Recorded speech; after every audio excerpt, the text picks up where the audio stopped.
जी जी 75 वाला इंजन है। अही ਇਹਦੇ ਵਿੱਚ 85 वाले 101 ਦੇ ਪਿਸਟਨ ਪਾ ਦਿੱਤੇ ਆ, ਸਪੈਸ਼ਲ ਪਿਸਟਨ ਟਰਬੋ ਵਾਲੇ ਤੇ ਨਾਲ ਇਹਨੂੰ ਟਰਬੋ ਲਾ ਦਿੱਤੀ ਹੈ। ਟਰਬੋ ਇੰਪੋਰਟਡ ਹੁੰਦੀ ਹੈ, ਇਹਦੇ ਵਿੱਚ ਆ ਭੱਠੀ ਸਾਡੀ ਆਪਣੀ ਬਣੀ ਹੁੰਦੀ ਹੈ, ਆ ਚੀਜ਼ ਸਾਡੀ ਆਪਣੀ ਬਣੀ ਹੁੰਦੀ ਆ, ਆ ਵੀ ਆਪਣੀ ਬਣੀ ਹੁੰਦੀ ਆ, ਆ ਪੈਪ ਸਾਰੇ ਅਸੀਂ ਖੁਦ ਬਣਾਉਂਦੇ ਆ। ਟਰੈਕਟਰ ਇੱਕ 16 ਮਾਡਲ ਹੈ, ਇੱਕ 17 ਮਾਡਲ ਹੈ, ਆ ਦੋਨੋਂ ਇੱਕੋ ਬੰਦੇ ਦੇ ਹੀ ਆਏ ਆ। ਉਹਨੇ ਕਿਹਾ ਜੀ ਇਹਨੂੰ 2024 ਬਣਾਇਆ, ਸਾਰਾ ਕੁਝ ਖੋਲ ਦੋ, ਜਿਹੜੀ चीज खराब है नवी पा दो। इंजन भी ओवरऑल करना, गेयर भी करना, पिछला हिस्सा भी करना, पेंट भी करना, शो मरगार्ड भी नवे पाने हैं, सीटा नवियां पैणियां। दे विच अजकल जिन्नी गर्मी पै रही सी, ओरिजिनल रेडिएटर दे उत्ते गड्डियां दा टेंपरेचर ही नहीं सी खलो रिहा। नवियां गड्डियां 0 मीटर गड्डियां चाहे आओ नहीं किसी कंपनी दी, तमाम दी तमाम गर्मियां दे विच पानी बाल बाहर सुट्टन दे। अस्सलाम वालेकुम दोस्तों, अपना चैनल पीके यूट्यूब चैनल च खुश आमदीद करने दे सारे भरावां नूं। अज मौजूद हाँ जी Nadeem Badar auto engineering Lahore Barki road. Nadeem साहब साडे नाल मौजूद ने जी। ट्रैक्टर जे 375 इनू जी 100 हार्स पावर करता नदीम साहब ने। इनू स्पैशल टर्बो भी लाई है, आयल कूलर भी लाया। इन्हां नाल गलबात करते हैं। अस्सलाम वालेकुम जी। वालेकुम सलाम जी। नदीम साहब की हाल ठीक ठाक हो? शुक्र अल्लाह दा बड़ा करम। अच्छा जी माशाल्लाह, एक होर तुसीं तैयार कीता टर्बो? हाँ जी, आ टर्बो जी है ना तकरीबन 1 साल पहले लाई सी। अच्छा, आ 1 साल ट्रैक्टर चल के आया है। ठीक है। आ चकवाल गया सी, और वीडियो अपलोड हुई सी, एरी चकवाल वास्ते इंजन आया सी।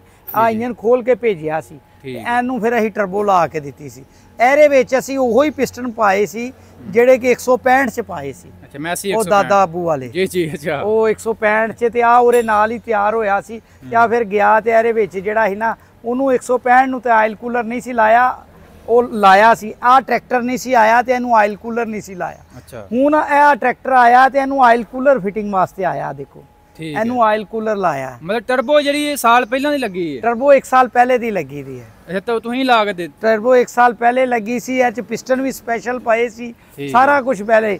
ਸਿਰਫ ਔਰ ਸਿਰਫ ਇਹਦੀ ਕੂਲਿੰਗ ਵਧਾਉਣ ਵਾਸਤੇ ਆਇਆ ਸੀ। ਹਾਂ, ਤੇ ਕੂਲਿੰਗ ਵਧਾਉਣ ਵਾਸਤੇ ਅਸੀਂ ਇਹਦਾ ਜਿਹੜਾ ਨਾ ਇਹ ਆਇਲ ਕੂਲਰ ਲਾ ਦਿੱਤਾ। ਮਤਲਬ ਇਹਨੂੰ ਜ਼ਰੂਰਤ ਪੇਸ਼ ਆਈ ਹੈ ਆਇਲ ਕੂਲਰ ਦੀ? ਜੀ ਆਈ ਹੈ ਨਾ, ਗਰਮੀਆਂ ਦੇ ਵਿੱਚ ਅੱਜਕੱਲ ਜਿੰਨੀ ਗਰਮੀ ਪੈ ਰਹੀ ਸੀ, ओरिजिनल रेडिएटर ਦੇ ਉੱਤੇ ਗੱਡੀਆਂ ਦਾ ਟੈਂਪਰੇਚਰ ਹੀ ਨਹੀਂ ਸੀ ਖਲੋ ਰਿਹਾ। ਨਹੀਂ ਖਲੋ ਰਿਹਾ, ਬਿਲਕੁਲ। ਗੱਡੀਆਂ ਨਵੀਆਂ ਗੱਡੀਆਂ 0 ਮੀਟਰ ਗੱਡੀਆਂ ਚਾਹੇ ਆਓ ਨਹੀਂ ਕਿਸੇ ਕੰਪਨੀ ਦੀ, ਚਾਹੇ ਕਿਸੇ ਵੀ ਕੰਪਨੀ ਦੀ ਆ, ਬਿਲਕੁਲ ਬਿਲकुल ਕਿਸੇ ਵੀ ਕੰਪਨੀ ਦੀਆਂ ਗੱਡੀਆਂ ਸੀ। ਉਹ तमाम ਦੀਆਂ तमाम ਗਰਮੀਆਂ ਦੇ ਵਿੱਚ ਪਾਣੀ ਬਾਲ ਬਾਹਰ ਸੁੱਟਣ ਦੀਆਂ। ਤੇ ਇਸ ਵਜ੍ਹਾ ਕਰਕੇ ਜਿਨ੍ਹਾਂ ਗੱਡੀਆਂ ਨੂੰ ਆਇਲ ਕੂਲਰ ਲੱਗਾ ਹੋਇਆ ਸੀ ਉਹ ਬੜੇ ਸਕੂਨ ਚ ਸੀ।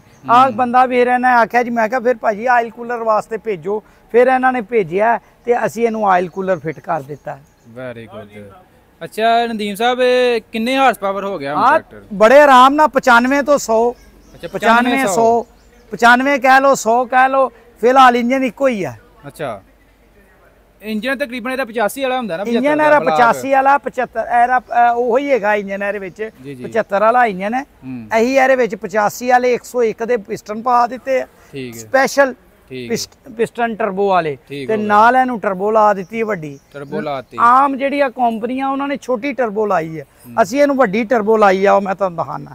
ਆ ਜਿਹੜੀ ਵੱਡੀ ਟਰਬੋ ਹੁੰਦੀ ਹੈ, ਇਹਦੇ ਥੋੜੇ ਜਿਹੇ ਜਿਹੜੇ ਬੁਸ਼ ਹੁੰਦੇ ਆ ਤੇ ਜਿਹੜੇ ਇਹਨਾਂ ਦੇ ਬੁਸ਼ ਹੁੰਦੇ ਆ, ਜਿਹੜੀ ਸ਼ਾਫਟ ਹੁੰਦੀ ਆ ਉਹ ਥੋੜੀ ਜਿਹੀ ਭਾਰੀ ਹੁੰਦੀ ਹੈ।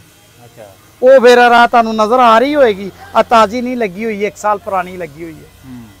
ਮਤਲਬ ਸਾਲ ਹੋ ਗਿਆ ਵਾ। ਇੰਜਨ ਦਾ ਤਾਂ ਕੰਮ ਨਹੀਂ ਹੋਣਾ? ਨਹੀਂ, ਇੰਜਨ ਦਾ ਕੁਝ ਨਹੀਂ, ਸਿਰਫ ਆ ਲਾਇਆ ਆਇਲ ਕੂਲਰ ਲਾਇਆ। ਆਇਲ ਕੂਲਰ ਵਾਸਤੇ ਆਇਆ ਤੇ ਆਇਲ ਕੂਲਰ ਫਿੱਟ ਕਰ ਦਿੱਤਾ। ਬਾਕੀ ਸਹੀ ਚੱਲਦਾ, ਬਾਕੀ ਸਾਰਾ ਕੁਝ ਸਹੀ ਕਰ ਰਿਹਾ, ਸਹੀ ਚੱਲਦਾ। ਨਦੀਮ ਸਾਹਿਬ, ਜਦੋਂ ਇਹਨੂੰ ਤੁਸੀਂ ਲਾਈ ਹੈ ਟਰਬੋ, ਤੇ ਬਲਾਕ ਦੇ ਵਿੱਚ ਵੀ ਕੋਈ ਕੰਮ ਕੀਤਾ? ਬਲਾਕ ਦੇ ਵਿੱਚ ਇਹਦੇ ਵਿੱਚ ਜਿਹੜਾ ਹੈਗਾ ਨਾ, ਇਹਦਾ ਹਜੇ ਫਿਲਹਾਲ ਬਲਾਕ 'ਚ ਕੋਈ ਕੰਮ ਨਹੀਂ ਕੀਤਾ। ਅੱਛਾ, ਕੋਈ ਕੰਮ ਨਹੀਂ ਕੀਤਾ ਬਲਾਕ ਦੇ ਵਿੱਚ? ਇਹਦਾ ਕੋਈ ਕੰਮ ਨਹੀਂ ਸੀ ਕੀਤਾ। ਇਹਦੀ ਸਿਰਫ ਔਰ ਸਿਰਫ ਟਰਬੋ ਲਾਈ ਸੀ। ਹਾਂ, ਪਿਸਟਨ ਇਹਦੇ ਬਦਲੇ ਸੀ। ਪਿਸਟਨ ਇਹਦੇ 85 ਵਾਲੇ ਨਹੀਂ ਹੈ, ਸਾਈਜ਼ ਜ਼ਰੂਰ ਹੋਈ ਹੈ, ਲੇਕਿਨ ਪਿਸਟਨ ਹੋ ਰਿਹਾ ਸਪੈਸ਼ਲ ਪਾਏ ਨੇ, ਪਿਸਟਨ ਸਪੈਸ਼ਲ। ਤੇ ਜਿਹੜੀ ਟਰਬੋ ਇਹ ਵੀ ਇੰਪੋਰਟ? ਆ ਵੀ ਇੰਪੋਰਟਡ ਹੈ। ਆ ਟਰਬੋ ਇੰਪੋਰਟਡ ਹੁੰਦੀ ਹੈ। ਇਹਦੇ ਵਿੱਚ ਆ ਭੱਠੀ ਸਾਡੀ ਆਪਣੀ ਬਣੀ ਹੁੰਦੀ ਹੈ, ਆ ਚੀਜ਼ ਸਾਡੀ ਆਪਣੀ ਬਣੀ ਹੁੰਦੀ ਆ, ਆ ਵੀ ਆਪਣੀ ਬਣੀ ਹੁੰਦੀ ਆ। ਆ ਪੈਪ ਸਾਰੇ ਅਸੀਂ ਖੁਦ ਬਣਾਉਂਦੇ ਆ, ਬਣਾ ਕੇ ਇਹਨੂੰ ਤਿਆਰ ਕਰਕੇ ਤੇ ਦੇਣੀ। ਅੱਛਾ, ਇਹ ਨਦੀਮ ਸਾਹਿਬ ਜਿਹੜਾ ਤੁਸੀਂ ਆ ਪਾਏ ਨੇ ਇਹ ਪਿਸਟਨ, ਇਹ ਵੀ ਇੰਪੋਰਟ ਹੈ ਚਾਈਨਾ ਦੇ ਜਾਂ? ਹਾਂ ਜੀ, ਆ ਵੀ ਪਿਸਟਨ ਜਿਹੜੇ ਹੈ ਨਾ, ਉਹ ਸਮਝ ਲਓ ਇੰਪੋਰਟਡ ਹੀ ਹੈ। ਚਾਈਨਾ ਵਾਲੇ? ਹਾਂ ਜੀ। ਕਾਲਰ ਵਾਲੇ ਪਾ ਰਹੇ ਇਹਦੇ ਚ? ਕਾਲਰ ਔਰ ਇਹ ਸਟੀਲ ਦੇ ਕੜੇ ਵਾਲੇ ਪਿਸਟਨ ਹੁੰਦੇ ਆ। ਤੁਹਾਨੂੰ ਮੈਂ ਹੁਣੇ ਵੀਡੀਓ 'ਚ ਦਿਖਾ ਵੀ ਦਾਂਗਾ ਕਿ ਇਹਦੇ ਵਿੱਚ ਕਿਹੜਾ ਪਿਸਟਨ ਪਾਇਆ। ਇਹ 'ਚ ਸਟੀਲ ਕੈਰੀਅਰ ਪਿਸਟਨ ਪਾਇਆ ਔਰ ਸਪੈਸ਼ਲ ਖੱਡੇ ਵਾਲਾ ਪਿਸਟਨ ਪਾਇਆ। ਆ ਟਰਬੋ ਦੇ ਵਿੱਚ ਸਾਡੇ ਕੋਲ 3 ਕਿਸਮ ਦੇ ਪਿਸਟਨ ਹੈ, ਜਿਹਦੇ ਵਿੱਚ ਇੱਕ ਕੈਟਾਗਰੀ ਦਾ ਹੀ ਪਹਿਲੇ ਪਾਣੇ ਸੀ, ਫਿਰ ਦੂਸਰੀ ਕੈਟਾਗਰੀ ਦਾ ਪਾਈਦਾ, ਇਹਦੇ ਵਿੱਚ ਅਸੀਂ ਤੀਸਰੀ ਕੈਟਾਗਰੀ ਦਾ ਪਿਸਟਨ ਪਾਇਆ। ਠੀਕ ਹੈ। ਹੁਣ ਇੱਕ ਚੌਥੀ ਕੈਟਾਗਰੀ ਦਾ ਉਹ ਪਿਸਟਨ ਟੈਸਟ ਹੋ ਰਿਹਾ, ਹੁਣ 1 ਸਾਲ ਚੱਲ ਗਿਆ ਤੇ ਆ ਬਿਹਤਰੀਨ ਟੈਸਟ ਹੋ ਗਿਆ। ਮਤਲਬ ਐਵਰੇਜ ਵੀ ਠੀਕ ਚੱਲਦੀ ਐਵਰੇਜ ਵੀ ਠੀਕ ਚੱਲਦੀ, ਧੂਆਂ ਵੀ ਨਹੀਂ ਮਾਰਦਾ। ਧੂਆਂ ਨਹੀਂ ਮਾਰਦਾ ਤੇ ਸੂਈ ਤੇ ਨਹੀਂ ਚੁੱਕਦਾ ਸੂਈ ਆ ਚੁੱਕਦਾ ਸੀ ਨਾ ਥੋੜੀ ਜੀ, ਐਸੇ ਵਜ੍ਹਾ ਕਰਕੇ ਤੇ ਆਇਲ ਕੂਲਰ ਲਾਣ ਲੱਗ ਪਿਆ। ਅੱਛਾ ਜੀ, ਜਿਹੜੀ ਮਤਲਬ ਚੁੱਕਦਾ ਥੱਲੇ ਹੀ ਰਹੇ ਕੰਮ ਹੈ। ਹਾਂ ਥੱਲੇ ਰਹੇ, ਅੱਗੇ ਸੂਈ ਆਦਤ ਤੇ ਚਲੀ ਜਾਂਦੀ ਸੀ ਜਿਵੇਂ ਆਮ ਇੰਜਨਾਂ ਦੀ ਜਾਂਦੀ ਹੈ, ਲੇਕਿਨ ਹੁਣ ਅਸੀਂ ਉਹਨੂੰ ਥੱਲੇ ਕਰਨ ਵਾਸਤੇ ਆ ਕੀਤਾ। ਅੱਛਾ, ਮਤਲਬ ਕਿੰਨੇ ਮਾਡਲ ਜੀ ਆ 75? ਆ ਮਾਡਲ ਹੈਗਾ ਜੇ 2007 ਮਾਡਲ। ਆ ਦੇਖੋ 7 ਮਾਡਲ ਹੈ ਜੀ। ਸਾਲ ਹੋ ਗਿਆ ਨਦੀਮ ਸਾਹਿਬ ਨੇ ਟਰਬੋ ਲਾਈ ਹੈ ਤੇ ਫਿਲਹਾਲ ਟਰੈਕਟਰ ਪੂਰੀ ਆਪਣੀ ਜਾਨ 'ਚ ਹੈ ਤੇ ਬਿਲਕੁਲ ਸਹੀ ਚੱਲਦਾ ਪਿਆ ਤੇ ਪਾਵਰ ਵੀ ਜ਼ਿਆਦਾ ਲਾ ਰਿਹਾ। ਪਾਵਰ ਵੀ ਪੂਰੀ ਬਿਹਤਰੀਨ, ਪਾਵਰ ਵੱਲੋਂ ਤੇ ਕੋਈ ਸ਼ੱਕ ਹੀ ਨਹੀਂ।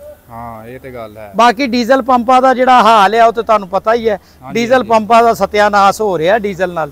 ਉਹਦਾ ਵੀ ਇਨਸ਼ਾਅੱਲਾ ਅੱਲਾਹ ਕਰੀਮ ਕੋਈ ਹੱਲ ਲਾਏਗਾ, ਉਹ ਵੀ ਕੋਈ ਹੱਲ ਕरेंगे ਇਨਸ਼ਾਅੱਲਾ ਡੀਜ਼ਲ ਪੰਪਾਂ ਦਾ। ਕਿਉਂਕਿ ਡੀਜ਼ਲ ਪੰਪ ਇਹਨੂੰ ਚੋਕ ਵਾਲਾ?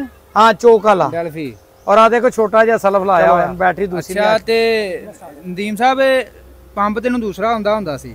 ਨਹੀਂ ਇਹਨੂੰ ਪੰਪ ਹੈ ਚਾਬੀ ਵਾਲਾ। ਨਹੀਂ ਇਹਨੂੰ ਚਾਬੀ ਵਾਲਾ ਕਿਉਂ ਆਂਦਾ? ਚਾਬੀ ਵਾਲਾ 75 ਨੂੰ ਆਉਂਦਾ। ਉਹ ਹੁਣ ਆਂਦਾ ਹੈ ਨਾ, ਪੁਰਾਣਾ ਮਾਡਲ ਹੈ। ਆ ਇੰਗਲੈਂਡ ਵਾਲੇ ਜਿਹੜੇ ਹੈਗੇ ਸੀ ਪਹਿਲੇ ਮਾਡਲ ਸੀ ਉਹ।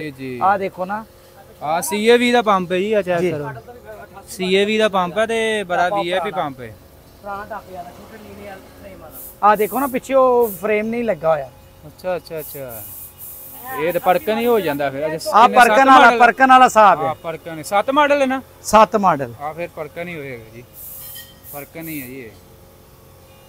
ਤੇ ਟਰੈਕਟਰ ਮਾਸ਼ਾਅੱਲਾ ਹੋ ਗਿਆ ਜੀ 95 ਤੋਂ 100 ਹਾਰਸ ਪਾਵਰ। ਹਾਂਜੀ, ਤੇ ਉਧਰੋਂ ਨਦੀਮ ਸਾਹਿਬ ਦੇ ਹੱਥ ਲੱਗੇ ਹੋਣ ਤੇ ਟਰੈਕਟਰ ਫਿਰ ਆਪੇ ਅੱਲਾਹ ਕਰੀਮ ਚਲਾਉਣ ਵਾਲਾ ਜੀ, ਅੱਲਾਹ ਕਰੀਮ ਇਸਤਾ ਸ਼ਰਮਾ ਰੱਖਣ ਵਾਲਾ। ਹੁਣ ਇੱਕ ਹੋਰ ਚੀਜ਼ ਵੀ ਮੈਂ ਤੁਹਾਨੂੰ ਦੱਸ ਦਵਾਂ, ਆ ਜਿਹੜੇ ਆਇਲ ਕੂਲਰ ਹੈ ਨਾ 375 ਵਾਲੇ ਜਾਂ 290 ਵਾਲੇ, ਕਿਸੇ ਦੋਸਤ ਨੂੰ ਚਾਹੀਦੇ ਹੋਣ ਤੇ ਉਹ ਵੀ ਇਹੀ ਤਿਆਰ ਕਰਕੇ ਰੱਖਣ ਦੇ ਆ, ਤਾਂ ਕਿ ਕਿਸੇ ਦੋਸਤ ਨੂੰ ਚਾਹੀਦੇ ਹੋਣ ਤੇ ਉਹ ਸਾਨੂੰ ਕਾਲ ਕਰਨ ਤੇ ਸਾਡੇ ਕੋਲ ਮੰਗਵਾ ਲੈਣ। ਪਹਿਲੇ ਅਸੀਂ ਸਿਰਫ ਉਹਨਾਂ ਗੱਡੀਆਂ ਨੂੰ ਲਾ ਕੇ ਦੇ ਰਹੇ ਸੀ ਕਿ ਜਿਹੜੀਆਂ ਸਾਡੇ ਕੋਲ ਗੱਡੀਆਂ ਆਉਂਦੀਆਂ ਸੀ। ਹੁਣ ਅਸੀਂ 290 ਦੇ ਵੀ ਐਕਸਟਰਾ ਤਿਆਰ ਕਰਕੇ ਕੋਲ ਰੱਖ ਲਿੱਤੇ ਆ ਤੇ 75 ਦੇ ਵੀ ਇਨਸ਼ਾਅੱਲਾ ਹੁਣ ਤਿਆਰ ਕਰਕੇ ਰੱਖਾਂਗੇ। ਇਹਦੇ 'ਚ ਕੋਈ ਫਰਕ ਹੈ 75 ਜੀ? ਕੂਲਰ ਉਹੀ ਹੁੰਦਾ, ਸਿਰਫ ਆ ਪਾਈਪਾਂ 'ਚ ਫਰਕ ਹੁੰਦਾ। ਕੂਲਰ ਸਾਰਾ ਉਹੀ ਨਾਲ ਕੂਲਰ ਉਹੀ ਹੁੰਦਾ, ਸਿਰਫ ਇਹ ਬੋਲਟਾਂ ਦੀ ਫਿਟਿੰਗ ਦਾ ਫਰਕ ਹੁੰਦਾ। ਉਹਨੂੰ 3 ਬੋਲਟ ਲੱਗਦੇ ਆ, ਚੌਥਾ ਬੋਲਟ ਸਾਈਡ ਤੇ ਲੱਗਦਾ, ਇਹਨੂੰ 4 ਬੋਲਟ ਲੱਗਦੇ ਆ। ਦੇਖੋ ਨਾ 4 ਬੋਲਟ ਲੱਗੇ ਆ। ਜਿਹੜਾ 290 ਨੂੰ ਉਹਨੂੰ 3 ਲੱਗੇਗਾ, 1 ਬੋਲਟ ਸਾਈਡ ਨੂੰ ਲੱਗੇਗਾ। ਅੱਛਾ, ਆ ਬਾਕੀ ਫਿਲਟਰ ਉਹੀ? ਬਾਕੀ ਫਿਲਟਰ ਉਹੀ ਹੁੰਦਾ। ਆ ਪੈਪ ਜ਼ਰਾ ਉਹਰੇ ਪੈਪ ਜਿਹੜੇ ਦੋਨੋਂ ਇੱਕੋ ਸਾਈਡ ਤੇ ਲੱਗਦੇ ਆ, ਇਹਦੇ ਜਿਹੜੇ ਪੈਪ ਹੈ ਨਾ ਇਸ ਤਰ੍ਹਾਂ ਉਹ ਥੋੜਾ ਥੱਲੋਂ ਦੀ ਜਾ ਕੇ ਲੱਗਦੇ ਆ। ਅੱਛਾ ਠੀਕ। ਉਹ ਅਸਲ 'ਚ ਉਹਰੇ ਜਗ੍ਹਾ ਥੋੜੀ ਹੈ ਨਾ, ਤੇ ਫਿਰ ਉਸ ਹਿਸਾਬ ਨਾਲ ਫਿਰ ਜਿਹੜਾ ਨਾ ਪੈਪ ਇੱਕ ਇਧਰੋਂ ਥੱਲੋਂ ਦੀ ਗਿਆ, ਇੱਕ ਇਧਰ ਆਏਗਾ। ਇਹ ਨਦੀਮ ਸਾਹਿਬ ਕਿਹੜੇ ਇਲਾਕੇ 'ਚੋਂ ਆਇਆ ਟਰੈਕਟਰ? ਆ ਚਕਵਾਲ ਤੋਂ। ਚਕਵਾਲ ਤੋਂ ਆਇਆ। ਅਗਰ ਤੁਸੀਂ ਇਹਨਾਂ ਨੂੰ ਭੇਜ ਦਿੰਦੇ, ਆਪ ਬੰਦਾ ਨਹੀਂ ਫਿੱਟ ਕਰ ਸਕਦਾ? ਨਹੀਂ, ਉਹਦੇ ਵਿੱਚ ਇਹਨੇ ਹੋਰ ਵੀ ਗੱਡੀ ਦੇ ਕੰਮ ਕਰਵਾਣੇ ਆ। ਅੱਛਾ ਅੱਛਾ, ਇਹਨੇ ਕਿਹਾ ਫਰੰਟ ਹਿੱਸਾ ਚੈੱਕ ਕਰ ਦੋ, ਪਿਛਲਾ ਹਿੱਸਾ ਚੈੱਕ ਕਰ ਦੋ, ਸਾਰਾ ਕੁਝ ਚੈੱਕ ਕਰ ਦੋ। ਨਦੀਮ ਸਾਹਿਬ ਤਸੱਲੀ ਕਰ, ਮਤਲਬ ਨਜ਼ਰ ਮਰਵਾਉਣਾ, ਨਜ਼ਰ ਮਰਵਾ ਲੈਣ ਵਾਸਤੇ। ਇਹ ਤੁਸੀਂ ਚੈੱਕ ਕੀਤਾ ਡੈਮੋ ਤੇ ਕਿੰਨੇ ਦੇ ਰਿਹਾ ਵਾ? ਆ ਉਹਨੂੰ ਚੈੱਕ ਕੀਤਾ ਸੀ, ਉਹ ਚੈੱਕ ਕੀਤਾ ਸੀ। ਆ ਪੂਰਾ ਤਕਰੀਬਨ 95 ਤੋਂ 100 ਹਾਰਸ ਪਾਵਰ ਤੱਕ ਜਾ ਰਿਹਾ ਸੀ। 95 ਤੋਂ 100। ਵੈਰੀ ਗੁੱਡ ਹੋ ਗਿਆ। ਚਲੋ ਜੀ, ਅੱਲਾਹ ਪਾਕ ਖੈਰ ਕਰੇ। ਤੇ 375 ਹੈ ਜੀ, 7 ਮਾਡਲ ਪਰਕਨ ਤੇ ਸਪੈਸ਼ਲ ਨੂੰ ਟਰਬੋ ਲੱਗੀ ਹੈ, ਨਾਲ ਆਇਲ ਕੂਲਰ ਲਾਇਆ ਨਦੀਮ ਸਾਹਿਬ ਨੇ ਜੀ। ਤੇ ਚਕਵਾਲ ਤੋਂ ਆਇਆ ਸਪੈਸ਼ਲ ਟਰੈਕਟਰ। ਜੀ ਚਕਵਾਲ ਤੋਂ ਆਇਆ ਤੇ ਇਹ ਜੀ ਸਪੈਸ਼ਲ ਨਦੀਮ ਸਾਹਿਬ ਨੇ ਤਿਆਰ ਕੀਤਾ। ਇਸ ਤੋਂ ਇਲਾਵਾ ਟਰੈਕਟਰ ਨਦੀਮ ਸਾਹਿਬ ਖੜੇ ਨੇ 2 ਟਰੈਕਟਰ ਆਏ ਆ ਜੀ। ਆ ਇੱਕ ਕਸਟਮਰ ਹੈ, ਹੁਣੇ ਇਹਨਾਂ ਨਾਲ ਮੈਂ ਗੱਲ ਕਰਨਾ। ਆ ਦੋਨੋਂ ਟਰੈਕਟਰ, ਇੱਕ 16 ਮਾਡਲ ਹੈ, ਇੱਕ 17 ਮਾਡਲ ਹੈ। ਆ ਦੋਨੋਂ ਇੱਕੋ ਬੰਦੇ ਦੇ ਹੀ ਆਏ ਆ। ਉਹਨੇ ਕਿਹਾ ਜੀ ਇਹਨੂੰ 2024 ਬਣਾਉਣਾ। ਅੱਛਾ, ਉਹ ਕਿਵੇਂ? ਉਹਨੇ ਕਿਹਾ ਸਾਰਾ ਕੁਝ ਖੋਲ ਦੋ, ਜਿਹੜੀ ਚੀਜ਼ ਖਰਾਬ ਹੈ ਨਵੀਂ ਪਾ ਦੋ, ਇਹਨਾਂ ਨੂੰ 24 ਮਾਡਲ ਬਣਾ ਦੋ। ਮਾਲਕ ਇਹਦਾ ਜਾਪਾਨ 'ਚ ਬੈਠਾ ਹੋਇਆ ਤੇ ਉਹਨੇ ਕਿਹਾ ਟਰੈਕਟਰ ਭੇਜ ਦੇਣਾ। ਮੈਂ ਕਿਹਾ ਭਾਰੀ ਸਾਮੀ ਹੈ। ਅੱਛਾ, ਤੇ ਇਹ 17 ਮਾਡਲ ਹੈ ਤੇ 24 ਕਰਨਾ? ਆ 17 ਮਾਡਲ ਹੈ। ਆ 17 ਮਾਡਲ ਹੈ। ਇਹਦਾ ਸਪੇਸਰ ਵੀ ਪਾਣਾ ਤੇ ਹੋਰ ਵੀ ਕਾਫੀ ਕੁਝ ਕੀਦਾ ਕਰਨੀਆਂ, ਇੰਜਨ ਵੀ ਕਰਨਾ, ਗੇਅਰ ਵੀ ਕਰਨਾ। ਮੇਰਾ 16 ਮਾਡਲ ਹੈ ਤੇ ਆ ਸਾਰੇ ਜਿਹੜੇ ਨਾ ਬਿਲਕੁਲ ਜ਼ੀਰੋ ਕਰਨੇ ਆ। ਤੇ ਜ਼ੀਰੋ ਕਰ ਦੇਣੇ? ਜ਼ੀਰੋ ਕਰਨੇ ਆ। ਉਹ ਮੈਂ ਆ ਦੇਖੋ 16 ਮਾਡਲ ਹੈ। ਉਹ ਕਹਿੰਦੇ ਜੀ ਇਹਨੂੰ 24 ਬਣਾ ਕੇ ਦਿਓ ਸਾਨੂੰ। ਅੱਛਾ, ਟਾਇਰ ਟੂਰ ਵੀ ਸਾਰਾ ਕੁਝ ਚੇਂਜ ਕਰਨਾ ਹੈ? ਸਾਰਾ ਕੁਝ ਐ 0 ਮੀਟਰ ਕਰ ਦੇਣਾ। ਪੁਰਾਣੇ ਟਾਇਰ ਕਿੱਧਰ ਪਾਉਂਦੇ ਹੋ? ਦੇਖेंगे, ਅਗਰ ਉਹ ਕਹੇਗਾ ਤੇ ਟਾਇਰ ਨਵੇਂ ਪਾ ਦੇਂਗੇ। ਕੀ ਐਸਟੀਮੇਟ ਹੁਣ ਦੱਸਿਆ ਜੇ ਖਰਚਾ ਇਹਨਾਂ ਦਾ? ਤਕਰੀਬਨ ਕੋਈ 8 ਤੋਂ 10 ਲੱਖ ਰੁਪਇਆ ਗੱਡੀ ਤੇ ਲੱਗ ਜਾਣਾ ਦੋਵਾਂ ਤੇ। ਇੱਕ ਗੱਡੀ ਦੀ। ਇੱਕ ਤੇ ਇੰਜਨ ਵੀ ਓਵਰਆਲ ਕਰਨਾ, ਇੰਜਨ ਵੀ ਓਵਰਆਲ ਕਰਨਾ, ਗੇਅਰ ਵੀ ਕਰਨਾ, ਪਿਛਲਾ ਹਿੱਸਾ ਵੀ ਕਰਨਾ, ਪੇਂਟ ਵੀ ਕਰਨਾ, ਸ਼ੋ ਮਰਗਾਰਡ ਵੀ ਨਵੇਂ ਪਾਣੇ ਆ, ਸੀਟਾਂ ਨਵੀਆਂ ਪੈਣੀਆਂ। ਹਾਂ ਮਤਲਬ ਹਰ ਲਾਈਟਾਂ, ਵਾਇਰਿੰਗ, ਸਾਰਾ ਕੁਝ, ਹਾਰਡਵੇਅਰ, ਪੇਂਟ, ਸਾਰਾ ਕੁਝ, ਵੈਰੀ ਗੁੱਡ। ਸਾਰਾ ਕੁਝ ਨਵੇਂ ਸਿਰੇ ਕਰ। ਪੇਂਟ ਕੁਆਲਿਟੀ ਤੇ ਮੈਂ ਤੁਹਾਨੂੰ 10/10 ਨੰਬਰ ਦੇਣਾ ਜੀ, ਕੰਪਨੀ ਨਾਲੋਂ ਵੱਧ ਤੁਸੀਂ ਪੇਂਟ ਚਲੋ ਕੋਸ਼ਿਸ਼ ਕਰਾਂਗੇ ਜੀ, ਕੋਸ਼ਿਸ਼ ਕਰਾਂਗੇ। ਇਹ ਚੀਜ਼ ਬਿਲਕੁਲ ਜੀ ਮੈਂ ਵੀਡੀਓ ਦੇ ਵਿੱਚ ਆਣਾ 10/10 ਨੰਬਰ ਦੇਣਾ ਤੁਹਾਨੂੰ ਪੇਂਟ ਦੇ ਵਿੱਚ। ਪੇਂਟ ਦੀ ਤੁਹਾਡਾ ਮੁਕਾਬਲਾ। ਮਿਹਰਬਾਨੀ, ਮਿਹਰਬਾਨੀ ਤੁਹਾਡੀ। ਪੇਂਟ ਵਾਲੋ ਤੁਸੀਂ ਜੀ ਕੱਢ ਖੀਰ ਕਰਦੇ ਹੋ। ਬਾਕੀ ਜੀ ਇਹ ਸਪੈਸ਼ਲ ਹੈ 85 ਵੀ ਆਏ ਨੇ ਤੇ 75 ਆਇਆ, ਇਹਦਾ ਤੇ ਕੰਮ ਹੋ ਗਿਆ ਤੇ 85 ਆਏ ਨੇ ਸਪੈਸ਼ਲ 24 ਮਾਡਲ ਡਿਲਕਸ ਬਣਨ ਵਾਸਤੇ। ਇਹ ਦੋਸਤੋ ਵੀਡੀਓ ਅੱਛੀ ਲੱਗੀ ਲਾਈਕ ਸ਼ੇਅਰ ਕਰਨੀ। इंशाल्लाह मिलांगे नेक्स्ट वीडियो।